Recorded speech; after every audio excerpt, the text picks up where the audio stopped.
Welcome back to another episode of the Elevated Chat Room. Elevate your mind, elevate your life.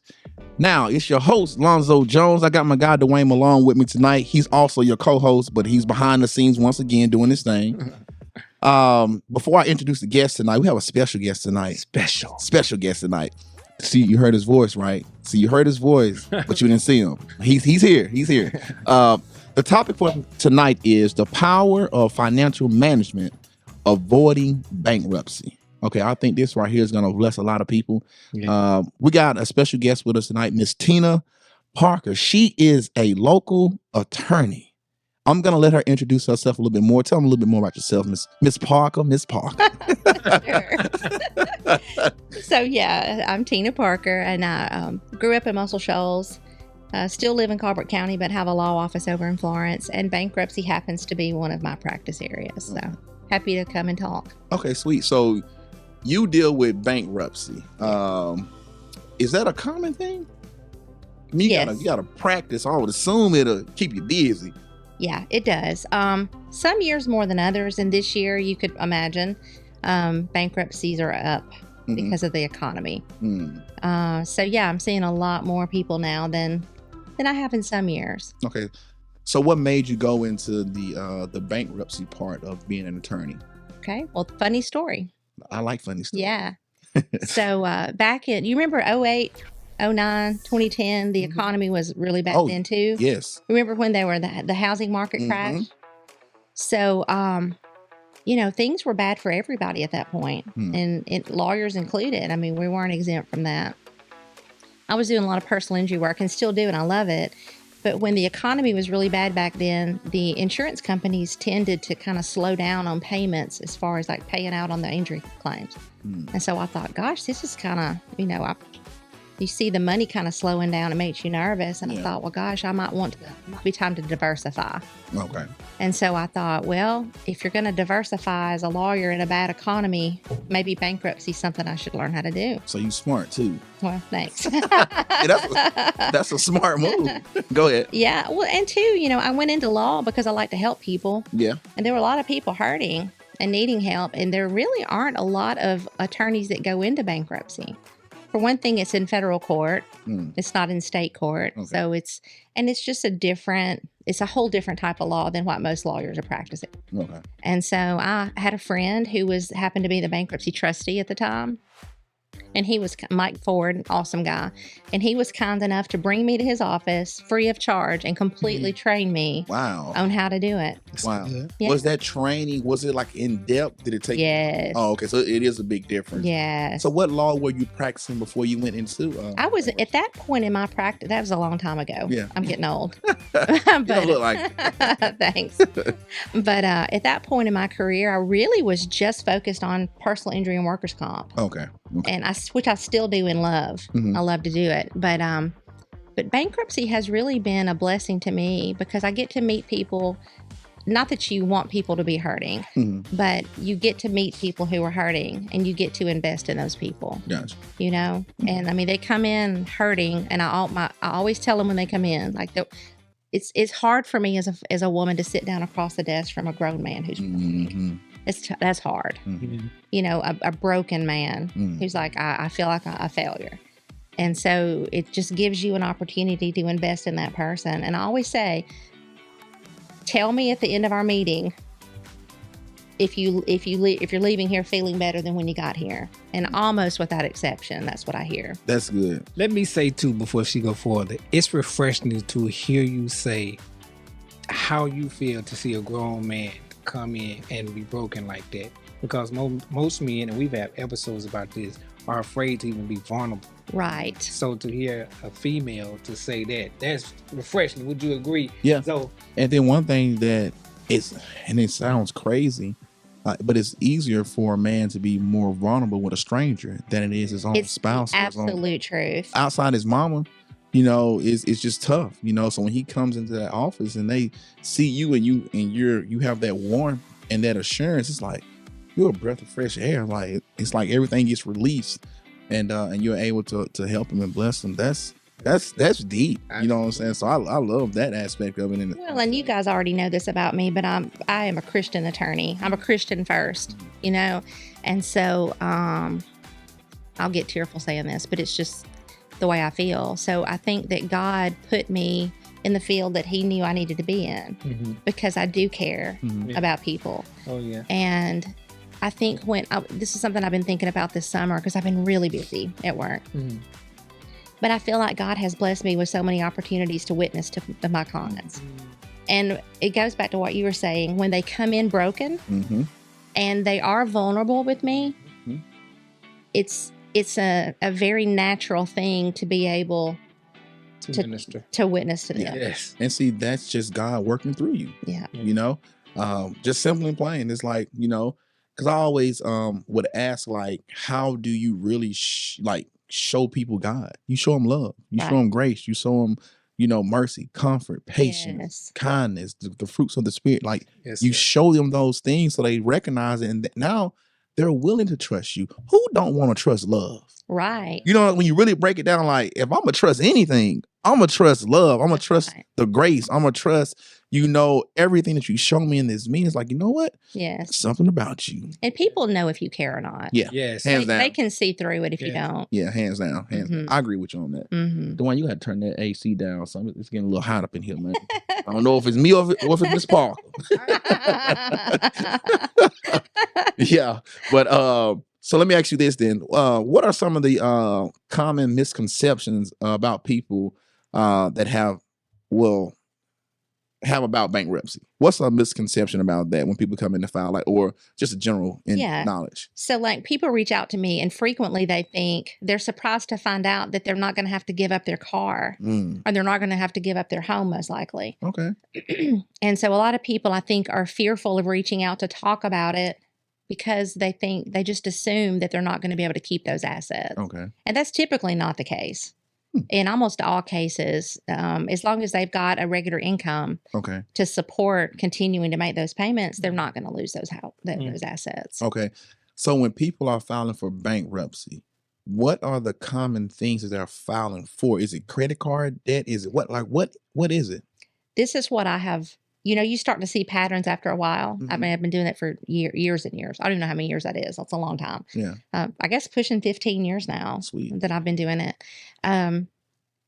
Once they reach the level where they're having to go and get like the payday loans, that's kind of, I feel like that's the last straw for some people. And then once you take those really high interest rate loans out, they are designed, they're evil in my opinion. They are. They are designed to keep you down. Yeah.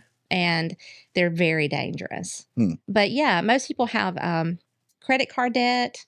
Some people have medical debt. You know, medical debt will push you in bankruptcy even if you don't have any other debt, because it is really difficult if you go into a procedure or surgery or life happens and you're not insured at the time. I mean, you're talking about tens of thousands of dollars, and the average person just can't do it. Yeah. And if they get sued, then a lot of people are forced into bankruptcy because they get sued. And they know they're going to get 25% of their wages garnished and they can't afford that. And so then they feel that sense of urgency. So if they're about to get sued, that's when Yeah. So when you go into bankruptcy, it stops them from garnishing their check? Right. Oh, so I didn't know that. That's nice though. Yeah. It's a way out to relieve some pressure. That's right. Yeah. So I don't know if this question is on here or not, but I'm gonna go ahead and get to this. Sure. Go for So why is it that I see celebrities or these stars filing for bankruptcy and they have money, or they are perceived to have money? Like, what's the deal? What are they doing? Are you familiar with that? Not so much, but I could guess. Okay, well, I take a good guess at it. So two things. One, I mean, no matter how much money you make, if you're spending more than you're making, you're in trouble. Yeah. Okay. That's true. You know? Yeah. So, I mean, I've had wealthy people have to come in and file. But here's the difference. So there's two different types of bankruptcy. Okay. Okay. Get into them types. Yeah. There's a chapter. The consumer bankruptcies are Chapter 7s and Chapter 13s. Okay. So a Chapter 7, you can't earn over a certain amount of income, and it depends on what state you live in and how many people live in your household. Okay. But if you can't make above a certain amount of money and qualify to file that type of bankruptcy. Okay. Chapter 7, you might hear it called like a fresh start bankruptcy or a liquidation type bankruptcy, where people are coming in and basically they're not going to pay any of their unsecured debt back, debt that doesn't have collateral. Okay. They're not going to pay any of that back. They're just kind of walking away from it and getting a clean start. Okay. That's Chapter 7. Celebrities, assuming they're making a lot of money, they're not going to qualify for a Chapter 7, but they might qualify for Chapter 13, which is just a reorganization of your debt. So my guess would be that that's probably what they're doing. Okay. Yeah. I see it like quite often. It's like, why you file for? Yeah. But they also may not make the money that they try to perceive, make other people perceive they're making. And I was about to say that too. I believe that's true what you just said, because I know local people around here make more money than some of the people that's celebrities. Just because we look at the fact that they have influence or followers, we feel that the finances come along with that. Yes. But you can have a lot of influence and a lot of followers, and the income is not what you think. That's right. Well, let's all keep it real. I mean, we live in a social media world now. Exactly. People can try to make themselves to look like anything they want to make themselves look like on social media. Yes. You true. It's funny too, because people are going to form their own opinion about you anyways on social media. That's right. Because I can't tell you how many times people hit me in my inbox from college or somewhere asking to borrow money.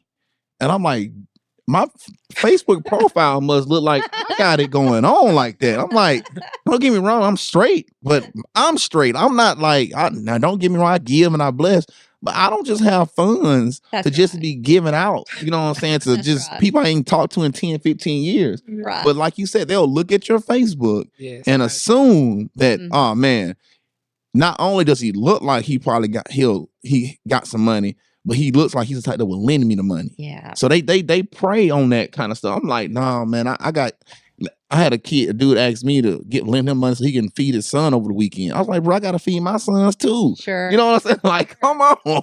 Sure. Like I'm out here grinding it. We went to college together. I mean, like, I don't know what happened since then, but I'm like, bro, I can't help you with that. I gotta take care of my own kids. Yeah. And I ain't talked to you in 15 years. So it's like, come on. But people will look at your Facebook profile or social media and assume a lot about you. And just like how we look at, like you said, the stars and everything else, we think they just killing the game. Yeah. And I'm sure in that situation when you was talking about whoever the friend was, knowing you, if you really felt like in your conscience that he really needed that for that situation, you would have done it. Yeah. There's been times when I have given. Okay, exactly. So it has been. Because I didn't want anybody to get a misconception of your heart. Oh, no. No. That you'll go above and beyond. And that's right. Yeah. There's been times where plenty of times where I have. Oh, yeah. But it's like, but those people that would ask me, it's like we still have some type of connection. Yeah. You're like, dude, you literally like is a stranger to me now. But anyways, that's a whole nother topic for a whole nother episode. Yes, sir. When do you lend money? Yeah, it's true. Right. So how can someone determine if bankruptcy is the right option for them? Like how do they know? Well, there are resources online they could probably look at. But honestly, what I always encourage people to do is just come in and sit down and let's have a conversation. I don't charge anything for that. And so I'll have them bring a certain amount of information with them. Like I'll have them go ahead and write a list of their debts, bring in a pay stub so I can look at what your income actually is. You'd be surprised how many people don't really know what they make. It's true. I mean, it's true. It's true, because they'll put on the questionnaire they make this much, but when I look at the pay stub, I'm like, really, you're making this much? Yeah. I think when people start getting into debt, because I've been in debt, so I know what I'm talking about. Yes. I can say that. And that too. Yeah. Trust me. I think when people are under the stress of debt, we have a tendency to stop looking. We don't want to face it. We just don't want to look at it. That's true. And so they're coming in, they don't really know how much debt they have. They don't really know how much money they're making. I'm like, okay, well, first of all, we got to face it. I mean, and so we can't do that until we look at the numbers. Yeah. Let's look at the numbers. Let's talk about it. I don't know how people I don't know how people function without having a budget. It'll get away from you. Yeah. I just cannot understand for the life of me. It just blows my mind how people can literally just be swiping their debit card, credit cards, Yeah. and have no idea what's in their bank account. Right. They don't even balance their checking account. Yeah. Don't even look at it. I'm like, I would go stir crazy. You would be surprised. Mm-hmm. It's a lot of people. It is though. Yeah. There's a lot of people that I know personally that don't bounce, or the credit cards is maxed out, but yet they still trying to find out more ways to spend. Yeah. I'm like, You know, one of the things you have to start doing when you're feeling like that, the financial situation's kind of spiraling, mm-hmm. you just got to learn how to say no sometimes. Yes. You know, I mean, talk about misconceptions. People assume if you're a lawyer, you're rich. Well, let me True. just go on the record and say false. False. You know, I mean, I have to live under a budget. Yeah. And, you know, kids, especially I got 2 teenage boys at home. And let me just tell you, they got their hands held out all the time. Mm-hmm. And you just have to learn how to tell your kids no. Yeah. I told my oldest boy, it was probably like a few days ago. I think it was Sunday. I said, I'm putting you on you only can ask me for one thing a week that costs more than $10. There you go. Man, it's 3-4 times a day. Daddy, look at this. Daddy, can I get this? Daddy, can I go here? Daddy, you'll buy this. Daddy. And I'm like, look, okay, from here on out, you get one item a week to ask me about that's over $10. I can still say no. Right. I can still say no. But you get, because I'm telling you, he is relentless. Yes. And then you got his little friends that be coming to school with certain kind of shorts on now. And he's like, Dad, I want a pair of them shorts. Yeah. The shorts is like $50. Sure. And I'm like, nah, buddy, your Adidas and your Nike is good enough right now. That's exactly I'm right. like, let's go. But yeah. 100%. But see, adults live that way too. Yes. Only it's with cars and houses. We do the same thing. Yeah. You're right. We see what somebody else has and think, well, I work hard. I should have that too. Yeah. Man, I got a 2012 car. People think it's newer than what it is. But that Challenger that I drive is you take care of it. And it's paid off. There you go. Amen. So I have 2 very old cars that are paid for. Right. And I'm not like my wife, she'll pretty much always have a car note, but as far as me, but that's how she is. I mean, it is what it is. You have just but called her out. No, she knows. I told her that. She said it herself. This ain't nothing new. This is truth. This is truth. But yeah, I mean, money, and like you said with inflation, you mentioned that earlier. Like it changes the game. Like grocery shopping. Absolutely. Like I shop at Aldi. Aldi has the best bread. Absolutely. Loving Fresh. Yes. My son eats a sandwich for lunch every day. That is the best, freshest bread. I get the honey wheat. So we shop at Aldi's as well. Yes. Wow. You have to do what you have to do. Absolutely. Because I still like to be able to vacation. Sure. You know. Which is necessary. It is necessary. It's important. I like to be able to eat out from time to time. That's right. I like to be able to be comfortable.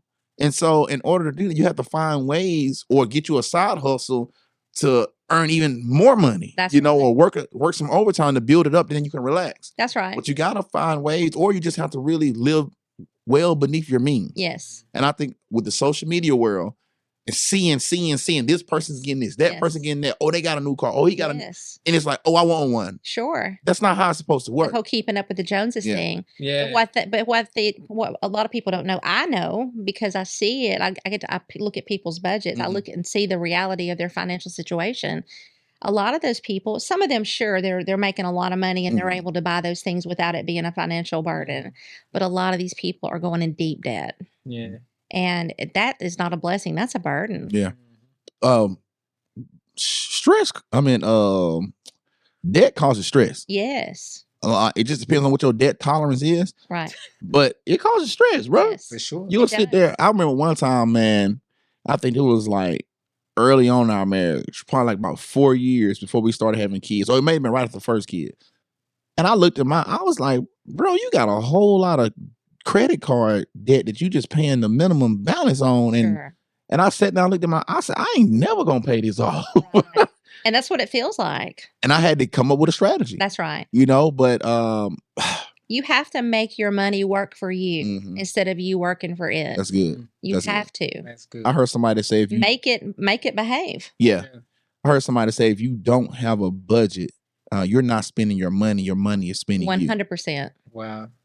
So I do old school budget, pen and paper. Yes. All That's right. the best way to do it. It is. Yes, I do because pen when and paper. science says when you write something down, It does something mentally. yeah, it sticks better. It sticks better. I do a budget for the whole year. Like I'll do one for the whole year. I'll write out every pay period, how much I'm making, whatever I get paid every 2 weeks, whatever check hits. Because some people think that just because you get paid bi-weekly, that whatever money's left over, you can blow it. Sure. But you don't Except know. it's got to last you 14 days. Right. And you don't know if your Yeah. next check is going to cover everything for those 2 weeks, Sure. or it's going to be a little short, or you're going to have plenty. But most people don't even know that. Listen, you don't even know if the upcoming week you're going to be sick for a week. That's right. Yeah. Anything could happen. Yes. I've seen that happen to people before. Yeah. Yes. So, yeah. The vast majority of Americans don't have $1,000 in savings. Yeah. I thought it was 500, but and that too. But but wow. I follow Dave Ramsey. Not 100% everything that he. There's no way. Ain't no way I can follow him to the right though. Yeah. But a lot of what he talks about makes a lot of sense. And so he tells you to get $1,000 emergency fund together. If that means you got to sell the kids and sell the animals and sell sell things if that's what you have to do to come up with it. But yeah, if you don't get a little bit of money in the bank to cover a quick emergency, guess what you're going to do? You're going to go to a payday place and borrow money at 135% interest. And see, that's another thing. We're going to kind of hit on that in a second about credit. Yes. So let me go and ask you this question. Then we'll kind of hit on credit. So once people get into bankruptcy, it hits their credit and very negative on the credit report. Of course. So it drops the credit score. So what steps can people take to rebuild their credit after filing for bankruptcy? Okay. So I would not be doing a service to anybody if I didn't say this at the beginning. And this is what I tell every one of my clients, because that's a common question that people that are facing bankruptcy want to ask you when they come in and meet. My goal for you is that you don't borrow money in the future. If you're not going to borrow money, your credit score doesn't matter. True that. That's true. That being said, I'm also a realist. And people are probably going to, at least for things like a car loan one day or maybe a mortgage. But I mean, to rebuild your credit, you got to go borrow money. That's the thing. And it's hard for me when I see people that have just come out of a painful financial situation to encourage that. But the reality is that's really the way you pay your bills on time. If you're a renter, for example, like some apartment complexes report to your credit. They sure do. And so just with a household expense like that, you can actually build credit without having to go borrow money. Okay. But if you are going to use a credit card, and oh my gosh, that can really get you in trouble in a hurry. But if you're going to use one, don't put more on it than you can pay off the balance at the end of the month in full. Because you're just handing money to those companies that the evil corporate America we like to talk about. But we are the ones funding. Funding it. Now.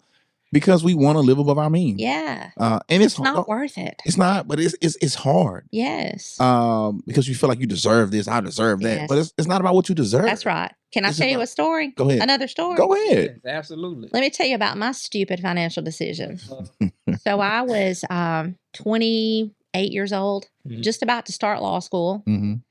My ex-husband and I had started a pretty successful local business, and I had sold it and had some money in the bank, and which was a blessing looking back on it because it helped me pay for law school debt-free, come out debt-free. Awesome. But I decided that I deserved a new car, not just any new car. I deserved a Mercedes at 28 years old, a brand new one. Wow. With a big whopping payment as I'm entering law school. What a stupid thing was that? Wow. But I did it because I thought that I needed to have that image. Oh, if I'm going to be in law school, I need to look like I'm in law school. Oh, yeah. Well, let me tell you, law school students are broke. And so was I. Yeah. And so here's the thing about a new car and a new car payment.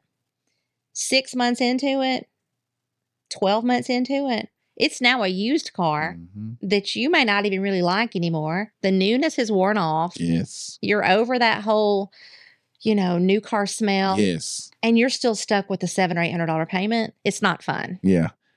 It's not fun. I mean, buy the used car that somebody else has already taken the depreciation on. If you're going to have to finance a car, buy a used car. Hmm. I've heard every excuse in the book for not buying a used car. Oh, well, I need the warranty. Oh, something will go wrong as soon as the warranty runs out. Listen, if you are smart about your money, you're putting money back every month. The difference in what you're paying for a new car payment versus a used car payment, you put that money in the bank. You can cash flow a repair if there ever has to be one. Yeah. So how bad does a bankruptcy hurt your credit, and how long does it stay on? Okay, so a Chapter 7, which just as a reminder, that's like the fresh start bankruptcy where you're just discharging and walking away from your unsecured debt. That stays on your credit report for 10 years. 10? Yes. Which one stays on there for the Chapter 7 stays on there for 10 years? Yes, sir. Wow. 10 years. Can you build your credit up while You that's on actually there? can. And will people actually lend you stuff? Yes. But here's the thing. You're probably going to pay a higher interest rate. Okay. Yeah. So that's the downfall. Okay. But that being said, it's really interesting because by the time people reach the point of bankruptcy, their credit score is usually in the tank. They're 60 days late on this one, and they're, so it's already rock bottom. It's already bad. Yeah. Okay. I have had clients call me and say, after they get their discharge in a Chapter 7, and say, I don't know how this is possible, but my credit score is going up already. Well, it's because they're not showing constantly these late payments on their report every month.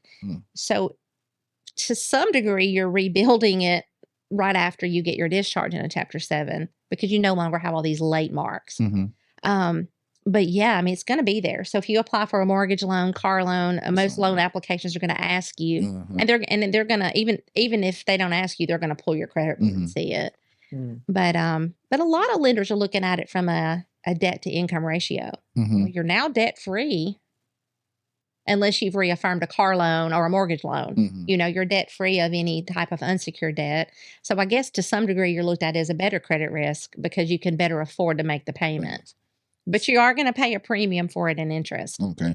So how long are people in bankruptcy? Does it vary depending on their amount of debt? So a Chapter 7 is pretty straightforward. You're usually in and out of it in maybe 4 months. That's it? Yeah. 4 months? Yeah. Yeah. So somebody can file for bankruptcy and be done with it in 4 to 5 months? Yeah. So if it's a Chapter 7, yes. So why is it that some people are in it for like 4 years? That's a Chapter 13. Okay. Where they're reorganizing their debt. Okay. Can you explain the difference? I surely will. Okay. So the Chapter 7 I've talked about already. That's the fresh start. You're walking away from anything unsecured and you're done. Okay. But you have to be able to qualify for that. Okay. And not everybody can.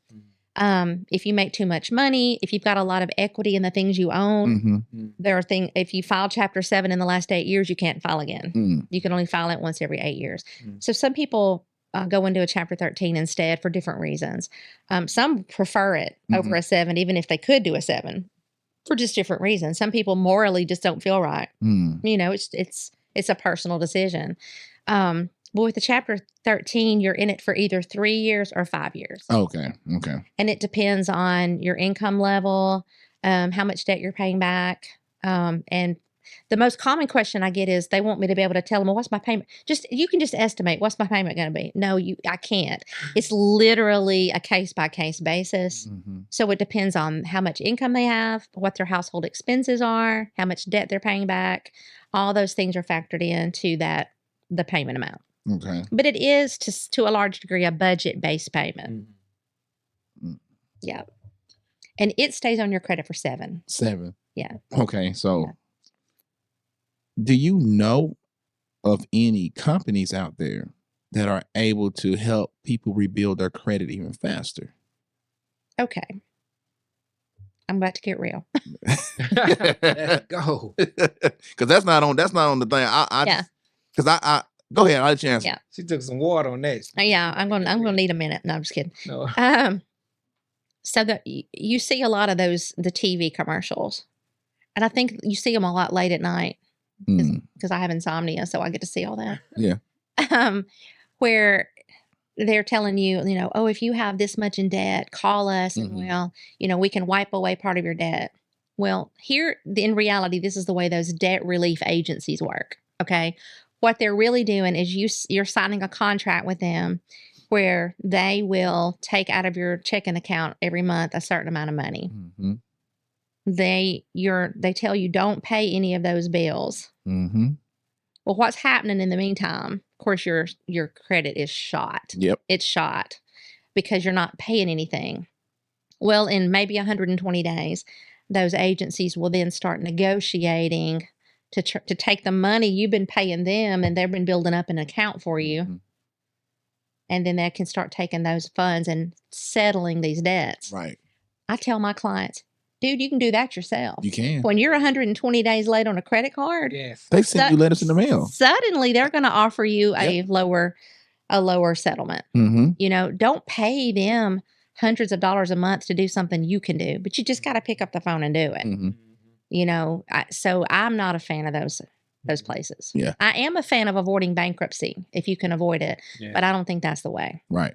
And so that's the thing, like, that's what I was going to ask. Like, well, so what's the difference? Why not just let your stuff just go yourself, you know what I'm saying, and then see what they do. And if they don't do anything to you after a certain amount of time, it falls off your credit report anyways. It will eventually. Or there's a guy that has his own business in Tuscaloosa.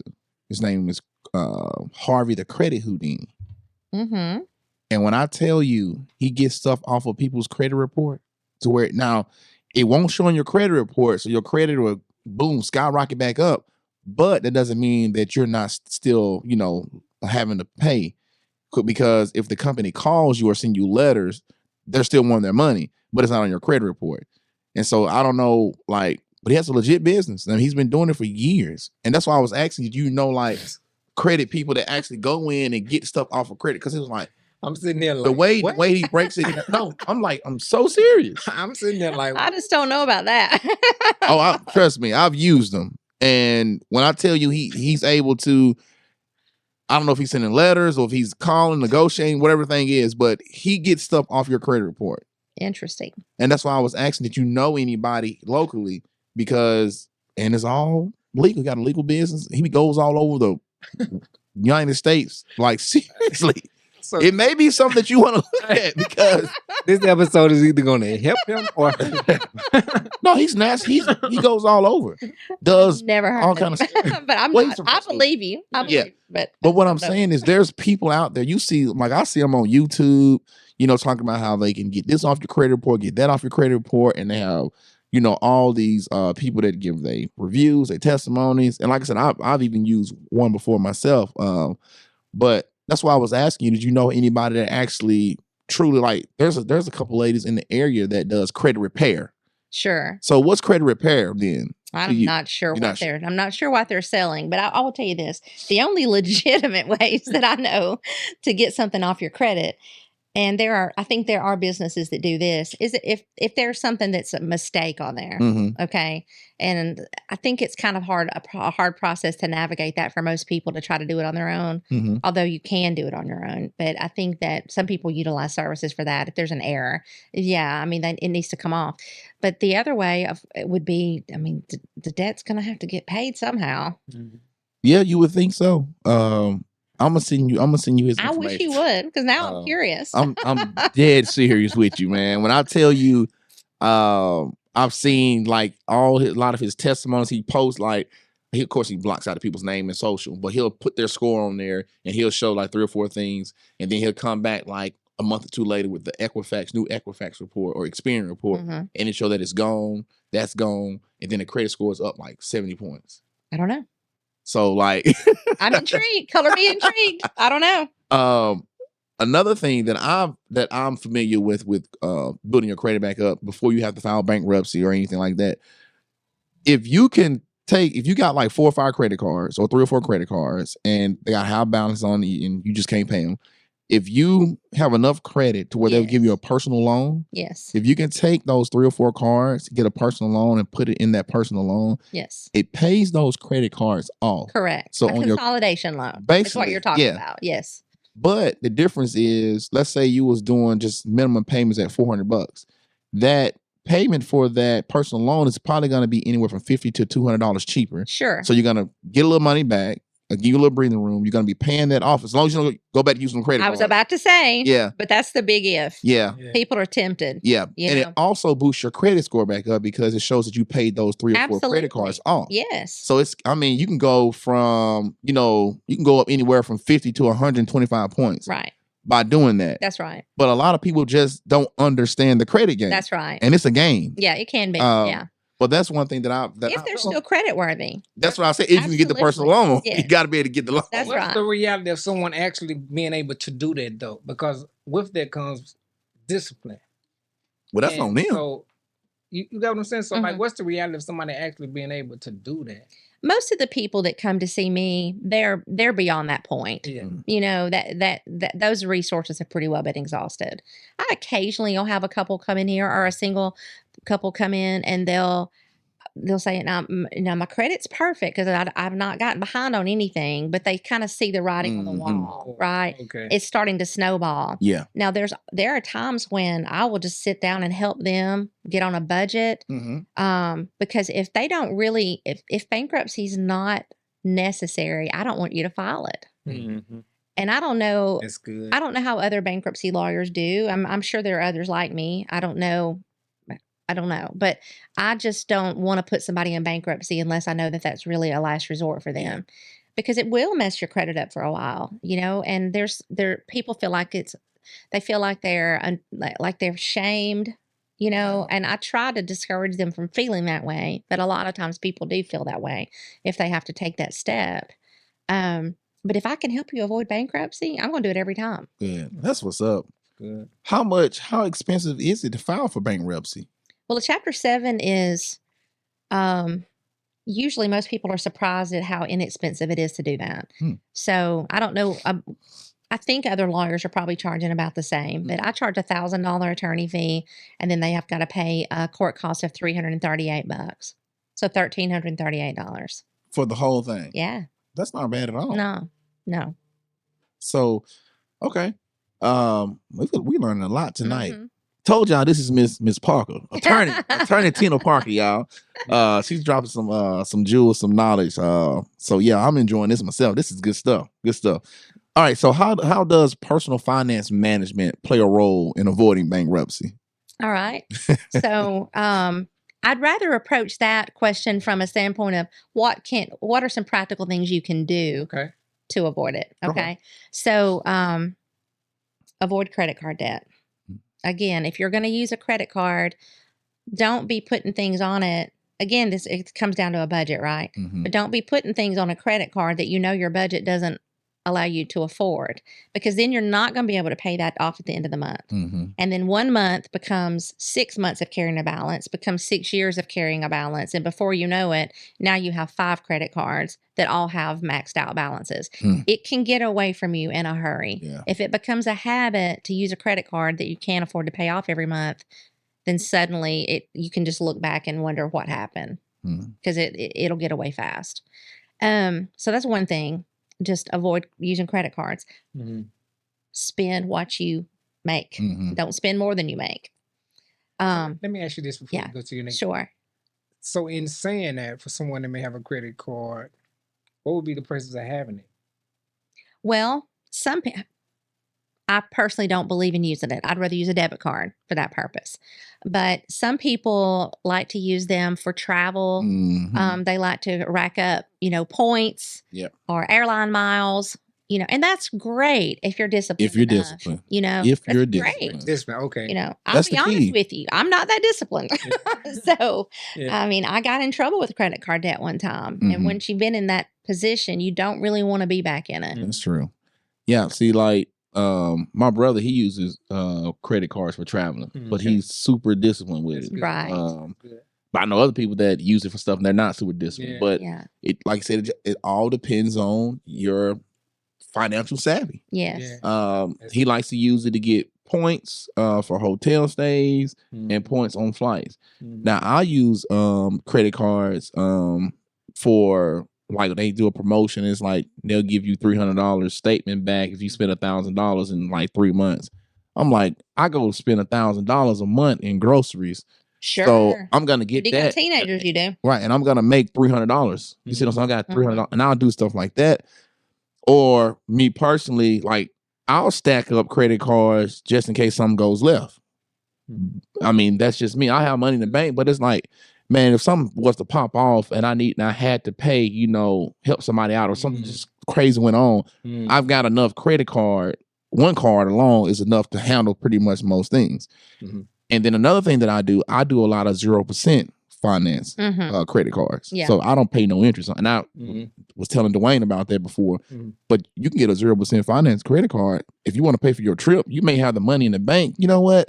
I got $5,000, but I don't just want to spend it all right now. But if you're disciplined enough, you're like, you know what? Gotta have that discipline. Gotta have the discipline. You do have to have the discipline. Put myself on 6 months or 12-month plan, put my own self on it, and I just make payments on my card. And just in case someone was to go left or we wanted to do something else, and I just make some more money now. From a cash flow. Yes. You're looking at it from a cash flow position. Yeah. So, but you got, like I said, you got to be disciplined. And I've done that recently. Okay. Home Depot sent me a free offer, 24 months with no interest. Come on. You know, I remodeled my kitchen. I don't mind saying it. Yeah. I remodeled my kitchen at Home Depot. New counters and all that. And I put a down payment on a credit card for investment property for 0% finance. So instead of me going to my business account, bringing out 10 grand and just like, here you go, 10 grand is gone, I literally took my credit card. There's this company that will wire money from your credit card to the bank, and it was 0% finance. So while I'm remodeling, I got to pay 0% interest payment. I got $10,000 on this card. My payment was only like $55 a month. And then in 2 months, I had the property fixed back up and I resold it. Right. Paid the credit card off. But it's different way. But we have to acknowledge the risk involved with that. Oh, yeah, right? risk. That's the thing. It's risk. There's risk involved because life could happen to you. And if you can't pay it back, now you're in trouble. So we do have to acknowledge the risk in that. Yeah, we don't want to tempt anyone to do. Yeah, you got to have a plan. That's right. It's got to be. I'm not just doing it just to be doing it. I'm like, hey, look, I'm about to flip this house. So instead of me just, using 10 grand of my own money, I'm using somebody else's money, send it over there, boom, boom, boom, and it worked out. Now, I have been stuck with payments for 4 or 5 months while I'm trying to sell one. Yeah. So you just got to know that you got to have enough cash, reserve to be able to cover your payments until you get rid of the property. That's right. Like I said, I got a lady in my property, one of my properties right now. She has not paid me about 3.5 months. And so I've been having to make the payments on the property, right. And so I'm like, ma'am, it's time for you to go. Yeah. And it's an unfortunate thing, but I mean, you're running a business. Yeah. And I'm like, I'm having to pay out of pocket for you to live here. I'm paying for a place for you to stay. So nice of you to be taking care of someone else. Right. Yeah. So nice. But yes. Go ahead. No, I was just saying, I just really wanted to ask that question in case there was some listeners on the credit card. So your first point was try to avoid the credit cards. Yes. Or beyond your means, trying to go beyond your That's right. Okay. The other thing is, going back to making your money work for you, is you've got to sit down and write a written budget at the beginning of every month. Because a budget is a fluid thing. Like it's going to change. Yes, it does. Things change from month to month. And you've got to account for those at the beginning of every month. And look down and see, what is your take-home pay? If your take-home pay fluctuates, as a lot of people, if people get overtime sometimes or whatever, like you look at your average, like what's your average for the last 12 months? You kind of get an idea if it's a part of the year that you're not going to get overtime, you better not include overtime in that budget, right? Right. But sit down and look at it, and then have a category for literally every single thing that you spend money on. Right down to like, do we go to the movies once a month? I mean, you better account for all of it. And if you don't think you've accounted for all of it, let me tell you how you do it. Go back and look at your last 3 bank statements and look at every time you've swiped your debit card at a McDonald's or whatever you do. Yeah. Like, you've got to account for all of that. Because if you don't, I mean, your budget's not working for you. It's not. That's it's not working for you. You've got to make those adjustments. But anyway, when you're spending money, if you know that you've allotted $800 for groceries, well, then you've got to pay attention along the way when you're spending that money. Like, you can't just go crazy on a bunch of junk food, for example. So like what we do I will go ahead and plan out what I know our meals are going to be for the next week. And I buy my groceries based on that. Like the things I actually need to make the meals we're going to make. Yeah. Because I'm going to tell you something. If you want to save money in your budget, the quickest way to do it is to not eat out for a while. Wow. If you're in a financial position where you know that you're spending more than you're bringing in, stop eating. Don't visit a restaurant unless you're working in it. Seriously. Maybe that's your side hustle, but don't go eat out. People tell me every week in my law office, oh, but we just go through drive-thrus because it's cheaper than cooking at home. Oh, no, ma'am, it's not. Let me do the quick math for you.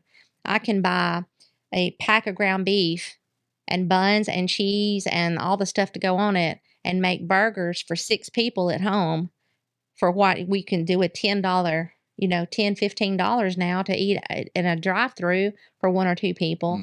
I can cook for the whole family at home. And honestly, I'm controlling how much salt goes in it. I'm controlling how much sugar goes in it. Yeah. Do you know what I'm saying? You eat healthier because you're controlling the ingredients. And cooking can be an experience. Like my kids love to come in there and watch me cook. I've taught them how to cook things. I want that's part of the training I feel like I'm obligated to do for them as a parent. Yeah.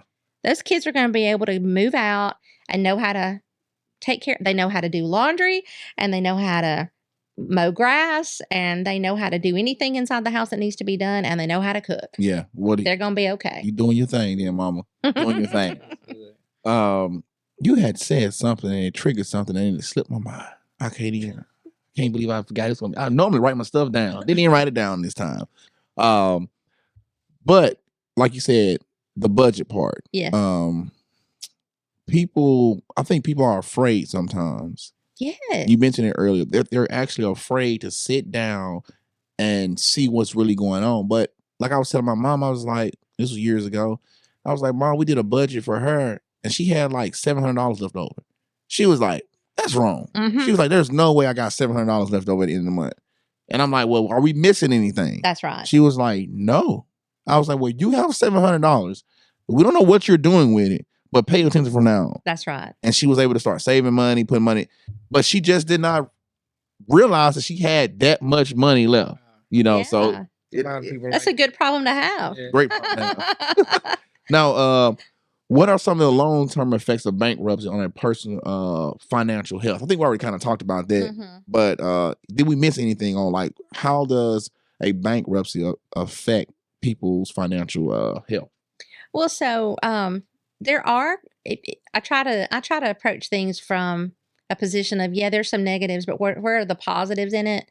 Because you can turn anything into a positive. Okay. You know what I mean? And so after bankruptcy, especially if you filed a Chapter 13, so you're making a payment every month to the trustee, or it's usually coming out of your payroll check, like a garnishment almost. But once you've been on that, it forces you to get on a budget. So literally, like I'm having to sit down and I want to make sure their budget is realistic, because they'll come in and say, well, there's a family of 4 and they'll put $500 down for groceries. Well, I know that's a lie. Because I'm a household of 3 and I'm spending a lot more than that.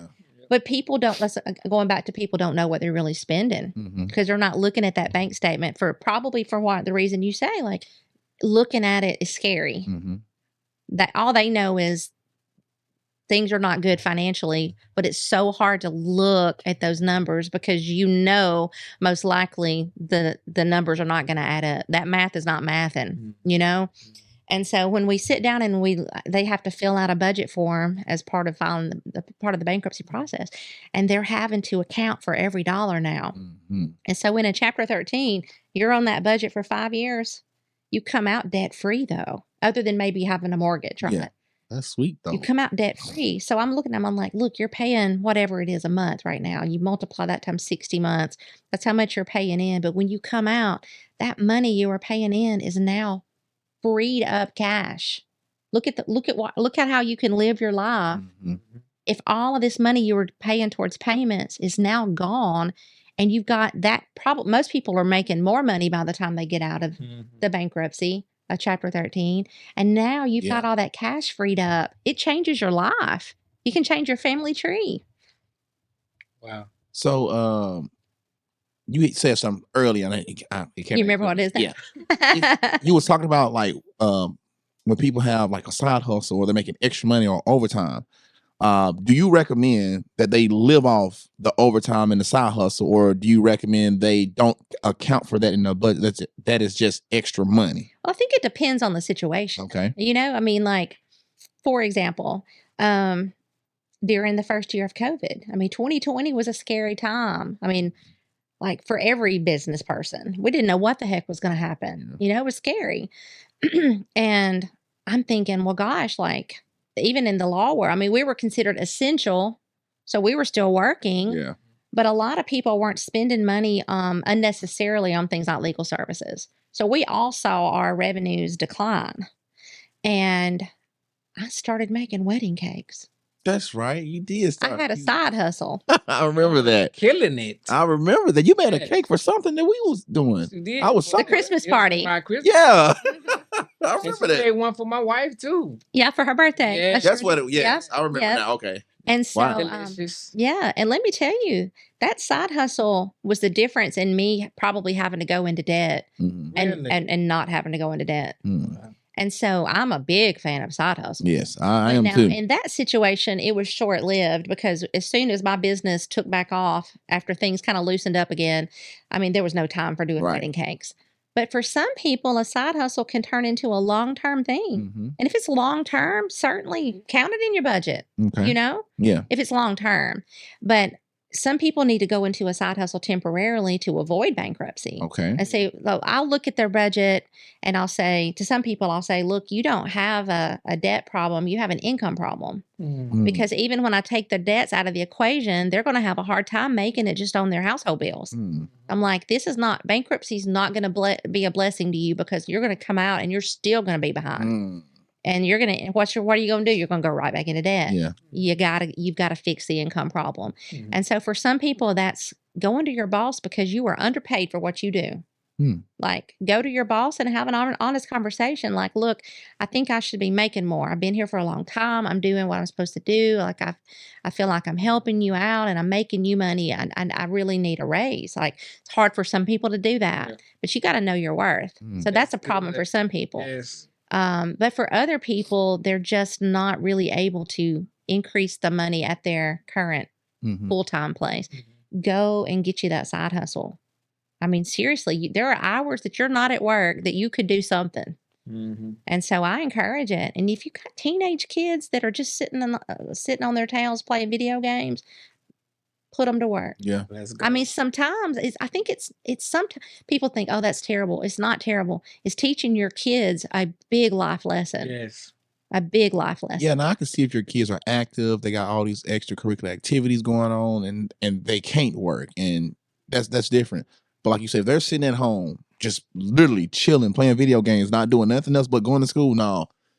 And you tight and it's tight, then no, you need to go. You need to get you a little part-time job. Because if you talk to the older generation, they'll tell you like the whole family sometimes had to bring money in.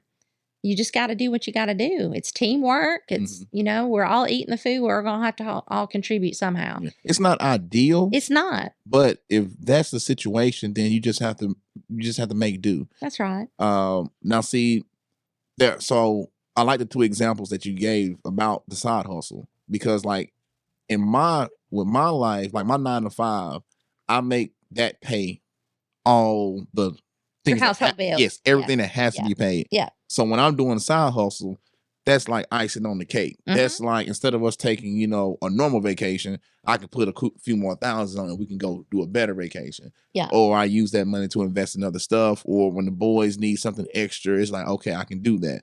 I don't make no plans for that money other than just being up to where I just need it for something that comes up. Sure. So what I'm saying is that if you are working 9 to 5 and your 9 to 5 pays the bills that you're currently in, now this is just me. I don't recommend nobody just hopping up saying, hey, let me go buy this car. Let me go get a new house, upgrade my Of house course. off a side hustle. Because you Of don't course. know how long you're going to want to Yeah. do that side hustle. Now that side hustle has become a second job. You have to go to that Mhm. thing now. Mm-hmm. Now you added more stress. No, I totally get it. But that's just another example to Mhm. look at. I'm talking about it more in terms of to help you get out of the debt you've got Right. yourself in. Right, You right, know, don't be afraid of working extra. You don't have to do it forever, right. but don't be afraid of hard work. Yeah, Mhm. yeah. And two, I mean, you can't build wealth in this society without hard work. Mm-hmm. I mean, don't be afraid of the hard work. So you have to grind to get out of the debt, or to prevent 100%. yourself from getting into the debt to where you have to file bankruptcy. Grind it, and then once you start seeing the light, you got some things paid off. Yes. Don't put yourself back in that situation by now depending on that side hustle to live. That's right. Pay some debt off, free that money up, put that money back. Like you said, build up a good savings. There you go. I was about to say. Yes. Yeah. Life happens. Yeah. Life happens. Yeah. Life will happen every time when you least expect it, I just had to pay $700 to get my brakes and all kind of stuff fixed with my dealing with my brakes. Yeah. I mean, like, they're better than a car payment. Shoot. Oh yeah, no. I'm not. Oh no, I get it. Yeah, I'm not getting another car payment, man. Yeah. At least you're not paying that every month. Exactly. That's right. That's $700. No. that's I've seen them a lot higher than that. Oh, I know. Don't trust me. Like I've been there myself. That's about coming now. Yeah. If you make a decent amount of money in society, your car note is easily $600 to $700. That's with good credit. Yes. Something that I highly recommend all parents teach. You got to learn it yourself first. Teach your kids. I mean, I'm talking about from the time they're 10, 11 years old. Teach your kids about compound interest. Oh, yes. Teach your children about compound interest. Because let me tell you how much I have kicked myself for not going ahead and starting to invest, even a measly $100 a month in my 20s, and put that in a growth account. Yes. I mean, that's how you build wealth. Yeah. That's how you retire a millionaire on a modest income. Yeah.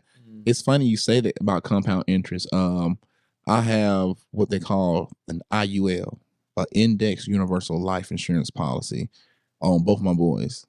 $50 a month. That's it. Just $50 a month. When my oldest boy is 65, he will have $67,000 a year until he dies, plus the death payment. My youngest boy will have $72,000 a year until he dies, and it pays up to like age 99. So when they can take that money out earlier, it builds up cash value. So when they get 16, I can pull that money out. I can pull a portion of that cash value out, and I can buy them a car. The catch with this one, because it's an actual life insurance policy that's tied the way they got it set up, you do not have to pay interest. There's no interest when I take money out of it. And then if I don't want to pay that loan back, I have that option. I can pay it back and pay interest to myself, or I can say, you know what, I don't want to pay it back. Just take that $10,000 that I used to buy this car and deduct it from their death payment, overall benefit, just like that. But people don't know that these things exist, and it's compound interest. And they can add money on it too when they get 18. They can double it. So that money, I mean, and then it turns into like a critical care policy, a long-term care policy. It's got so many different things built in. It's called an IUL, Index Universal Life. You better check it out. And the other thing people don't know, because I didn't, I don't think the average person knows as a young person, that you can start investing your money into a growth account, like a mutual fund or whatever, without having to commit to a large amount. Like I always thought, well, only rich people. Do you know what I'm saying? Like only rich people have mutual funds. I mean, for $50 a month. I mean, just start in your 20s, where you've got 40 years before retirement to let that money grow for you. And like it's incredible. Look up a compound interest calculator. If you're listening, look up a compound interest calculator online and just put it in there. If you start at 25 years old, putting in $50 a month, and what would it grow to if it earns an average of 10%. Even 8%, which would be super conservative over the time, it will make you not want to go in debt. Yeah. Well, see, that's the thing.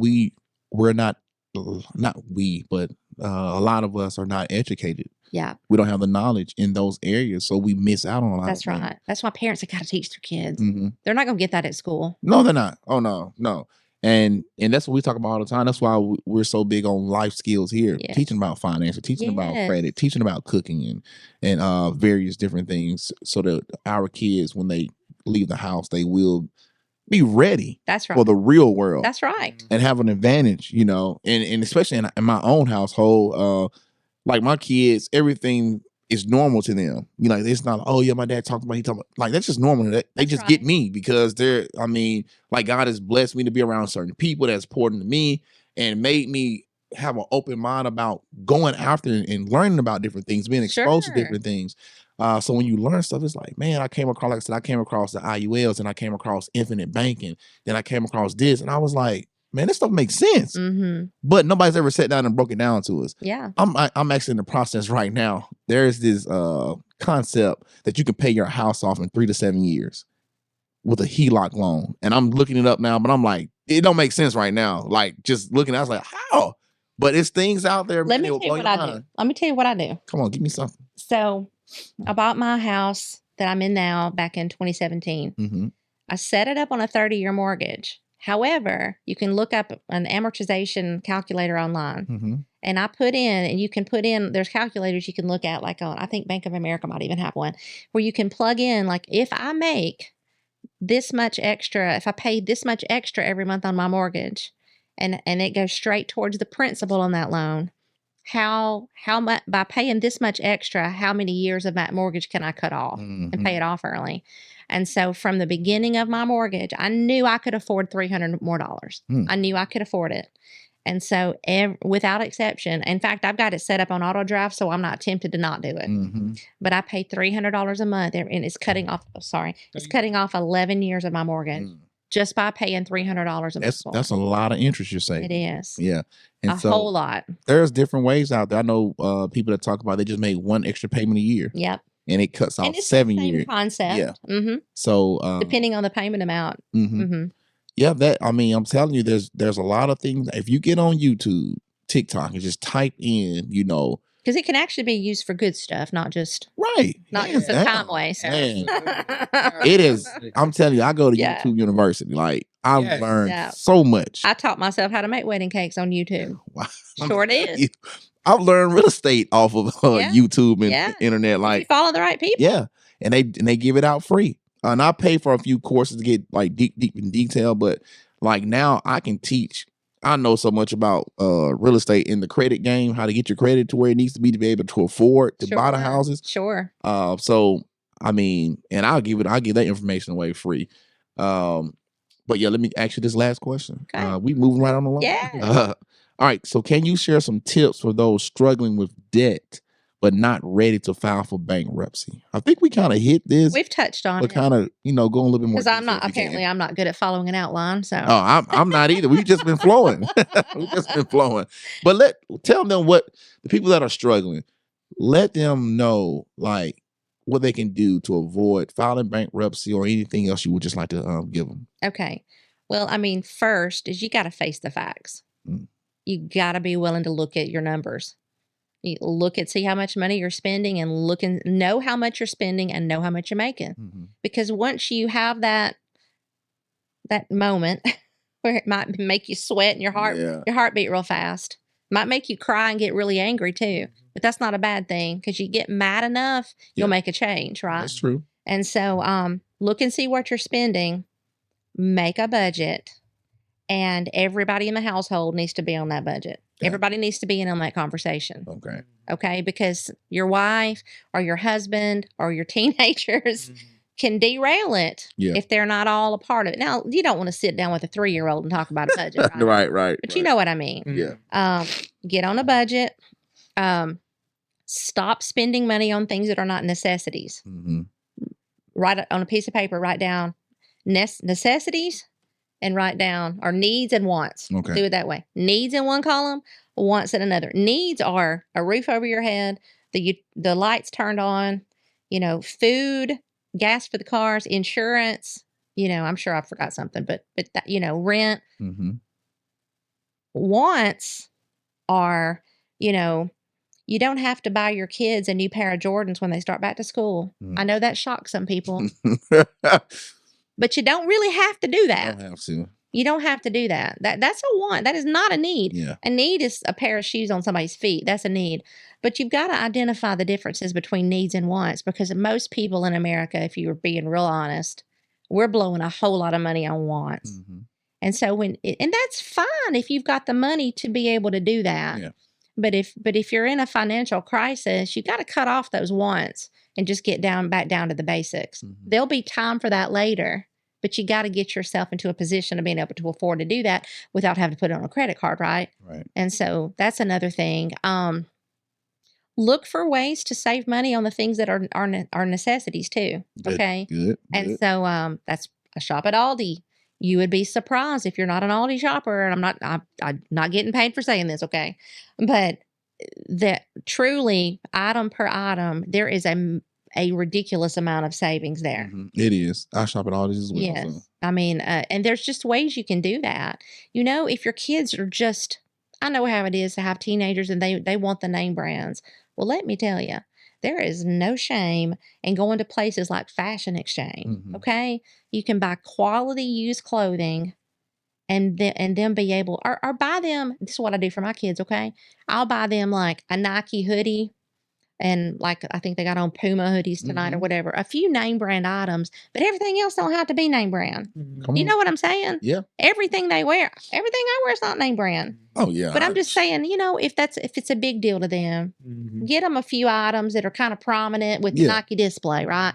But everything don't have to be name brand. You don't have to spend all that. Yeah. Your kids will be just fine. I promise. They'll survive. Well, I'll go to Walmart and buy, like, they got the little solid shirts, just like black, white, purple, navy blue, red. Or I go buy their shorts, and I'll, like, so if they got on some Walmart shorts, they may have on an Adidas shirt. 100%. That's exactly what I'm talking about. You know what I'm saying? Like, I don't, like, it's no point of me just having to spend like every dime. You have to be smart with how you're dressing your kids. Like, I think the biggest issue that these kids face, though, is that they see their friends or they see people at school wearing this and wearing that. Yeah. So I'm like, well, that's fine. Like, you got on the Puma shoes that you wanted. Right. But I'm not finna go buy this, that, and that. I said, no, you're fine. That's be you, but you're still fresh, you still fly.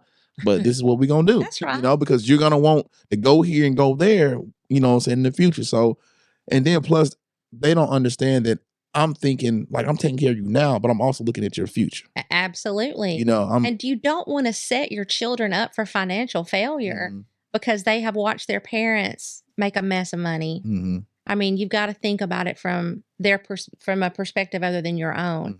You know, like, be a grown up. It's going to be okay. Have that hard conversation with yourself. I had to do it. I'm not telling anybody to do anything that I have not had to do myself. And I'm telling you, have the hard conversation with yourself first. Face the reality of it. And as soon as you have faced the reality, you can have your moment where you cry or throw things or be mad for a few days. But then get your tail in gear. Yeah. And do better.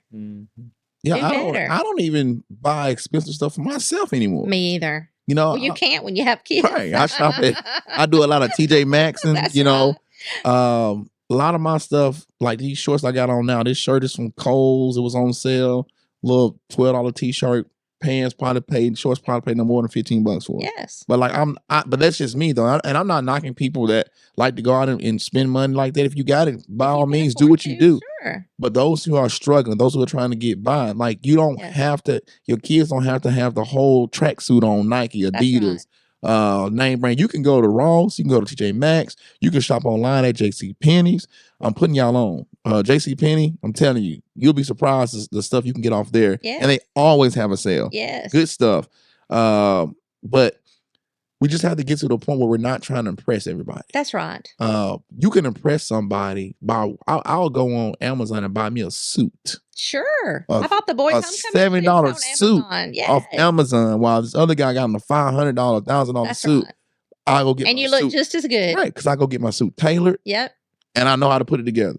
So it don't matter the name of the suit. It's all about how you wear it and how you walk in it. That's right. You know, your confidence. Like, I tell you, I can have on an $80 outfit, $80 suit, fly to the T, and this guy can have on a $1,000 suit, and you can't tell the difference. That's right. So, I mean, and we haven't even really touched on it, but I want to at least make sure I work this in. So there are people who may have some emotional things going on that make them spend more than they should. Okay. For example, you know, some people may drink alcohol to self-soothe, self-medicate, whatever you want to call it. Some people may overeat. I'm guilty of that sometimes. Some people some people shop. They do. They call it retail therapy. Yep. Okay. It's real. And so let me tell you how to. This is going to sound crazy, but I'm just telling you right now.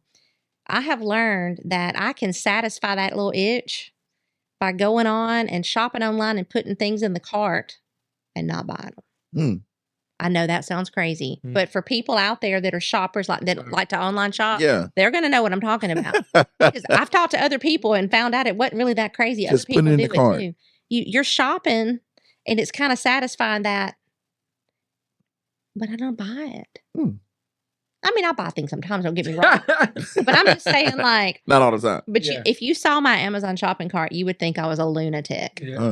I'm serious. I never heard that one. Okay. But it's true. Like, it satisfies something about that process of browsing and thinking, "Ooh, I like that. Ooh, I like." But you don't have You don't have to buy it.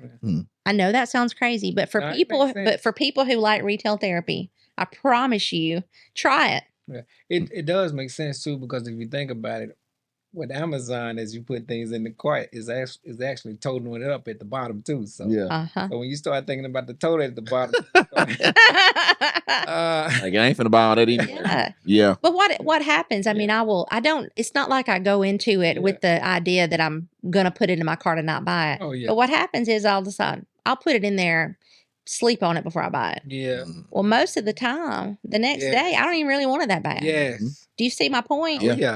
Oh yeah. Yeah, and it's funny, but like I said, like, it's easier for me to spend money on other people than it is myself. Yes. Like, I'll buy for the boys, I'll buy for my wife. I'll spend, like, I don't spend hardly no money on me, but I'll buy my wife freaking ice machine for Christmas. But gift giving may be your love language. That's her love language. Her love language is gifts. But she said gift giving may be yours. Giving it to somebody else. I'm a giver in general. Yeah. But my love language is touch and quality time. Yeah. So as long as I'm having quality time, anyways, I don't know how we got on that, but but I like to give, but I don't. But I would spend all this money on other people, but I won't spend it on myself. Yeah. You know, it's like, well, you're a parent. You know, you're a parent. You're a dad. Yeah. So I'm like, hey, dude, like you told me one time your son's like, what are those? They was talking about your shoes. You was like, well, I'm wearing these so you can have those. You know what I'm saying? Yes, I got on these so you can wear the Jordans. You know, so that's right. That's right. They don't understand. Yeah, but they gonna understand now though. They got older. Now they got their own responsibility. Absolutely. What about do you ever recommend people to refinance their house or their car or something if it's feasible? It depends. Okay. That's a lawyer answer, right? It depends. Well, it does. I know it does. It does depend. So I don't ever recommend that somebody take out a second mortgage or refinance their house and do a cash out refi to pay off credit card debt. Okay. Don't put your home at risk. That's a need. That's in that need column. Don't put your house at risk to pay off an unsecured debt. Gotcha. I don't recommend that. Okay, good. I do not recommend that. So work your way out of credit card debt. Let me tell you how. All right. Sell a few things if you have to get that first credit card debt paid off. Whatever you got to do. Let's say you've got one with a $15,000 balance, but you got one with a $1,200 balance. Get that $1,200 balance paid off. Whatever the minimum payment was on that $1,200 credit card, now you start paying that much money moving forward each month towards that second highest balance until you get that one paid off. And then you take whatever you were spending on both those credit cards and spend it extra on that third highest credit card until you get that one paid off. That's the debt snowball. Snowball effect, baby. That's the debt snowball. I like that. There is a way to work yourself out of it, but it might require taking on a side hustle. You gotta figure You know what out. I mean? If you can look at your budget and see, I can get rid of this. I don't need this. I can downgrade this. Yes. You know, look at your budget and see where you're wasting money at. Yes. And then, like, I don't work overtime hardly ever on my job. But if something goes left, I'm gonna just work overtime. All that you can. Right. That's right. And I would have to tell my wife, like, hey, look, I gotta work overtime until I pay this off and get us caught back up on X, Y, and Z. Yeah. Or you work together as a team. Like, if she can have time to do Walmart deliveries or something like that, hey, you go do that, get your stuff together, and I'll continue doing what I'm doing. But I was just wanting to know if you ever recommend anybody to refinance anything, because I know that is an option if you do it in a very smart way. Not do the cash out. Yeah. But let's just say you have a 10% interest rate and you can refinance and get a if 7%. you can get a better rate, you better do it. But see, a lot of people will literally sit. They don't. It's like they just be stuck. They don't understand that. Hey, you gotta, like when the market was like 2%. Yeah. I'm telling everybody, if you got credit, refinance. You can keep your note at the however many years is left on your loan. You can still keep it there. You don't have to extend the loan. Right. So you can literally refinance your house at the same amount of years it is and drop your payments significantly. Yeah. If you can reduce your interest, usually I think most people say if you can reduce it by at least a full point, it oftentimes makes sense to do it. Yeah. Especially if you know you're going to stay in that house for a long time, True. right? Yeah. I mean, if you're planning on moving next year, you might not want to take on the closing costs for doing it. Right. But if you're going to stay there, you better believe I would refi to get a lower rate. Yeah, but you can also get on Google or well, better yet, get on YouTube and type in side hustles of 2024. Like literally, there are people out there telling you side hustles, ranking them, telling you how to do them, which one's the best, how much money they make, how much time it's gonna take. If you can do it without a lot of time, you can get it to where it's automatic. Things like that. So just get out there and whatever you're looking for. Once you start seeking it, that thing starts seeking you. Yeah. Okay. So whatever you're looking for, get out there, type it in, and just see how God moves in your life. Do you have anything else? Any disclaimers you want to give? Anything like that? Yeah. I'll give the disclaimer after I say this. Okay. All of these tools that you can use to get out of debt or to prevent ever going into debt, whatever the case may be, what it all boils down to is you got to want it bad enough. You've got to hate that debt hanging around your neck enough. It's got to make you mad enough that you just, by golly, I'm not doing it anymore. Yeah. I'm not going to let this control my life anymore. When you get to that place where you're fed up, you'll start implementing some of these tools, but you gotta want it bad enough. Gotcha.